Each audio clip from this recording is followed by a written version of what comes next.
ഒരുപാട് നാളുകൾക്ക് ശേഷം കഴിഞ്ഞ ദിവസം മോഹൻലാലിനൊപ്പം സുചിത്രയും മക്കളായ പ്രണവും വിസ്മയും തിയേറ്ററിൽ എത്തിയതിൻ്റെ വീഡിയോ വൈറലായിരുന്നു. ചെന്നൈയിൽ നടന്ന ബറോസിൻ്റെ പ്രിവ്യൂ ഷോ കാണാനെത്തിയതായിരുന്നു താരകുടുംബം. ഇതുവരെ നടനും നിർമ്മാതാവും ഗായകനുമായ മോഹൻലാലിനെ മാത്രമേ സിനിമാ പ്രേമികൾ കണ്ടിട്ടുള്ളൂവെങ്കിൽ ബറോസിലൂടെ സംവിധായകൻ കൂടിയാവുകയാണ് നടൻ മോഹൻലാൽ. കഴിഞ്ഞ കുറച്ചധികം വർഷങ്ങളായി ബറോസിന് പിന്നാലെയാണ് മോഹൻലാൽ. ഇപ്പോഴിതാ പ്രിവ്യൂ ഷോ കാണാനെത്തിയ താരങ്ങളെക്കാൾ മാധ്യമ ശ്രദ്ധ നേടിയത് മോഹൻലാലിൻ്റെ കുടുംബമാണ്. അക്കൂട്ടത്തിലൊരു വീഡിയോ വലിയ രീതിയിൽ വൈറലാവുകയും സോഷ്യൽ മീഡിയയിൽ പുതിയ ചർച്ചകൾക്ക് കാരണമായി തീരുകയും ചെയ്തിട്ടുണ്ട്. പ്രണവ് മോഹൻലാലിൻ്റെ വീഡിയോ ആണത്. തിയേറ്ററിലേക്ക് വരുമ്പോഴും സിനിമ കണ്ട് തിരിച്ചിറങ്ങി പോകുമ്പോഴെല്ലാം പ്രണവിനൊപ്പം ഒരു അജ്ഞാത സുന്ദരിയെ കാണാം, അതും വിദേശിയായ ഒരു വനിത.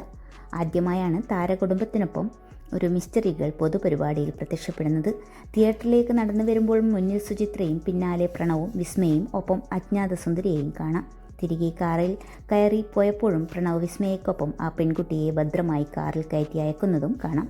വർഷങ്ങൾക്ക് ശേഷം സിനിമയിൽ അഭിനയിച്ച ശേഷം റിലീസിന് പോലും കാത്തു നിൽക്കാതെ യാത്രകൾക്കായി പോയതാണ് പ്രണവ്.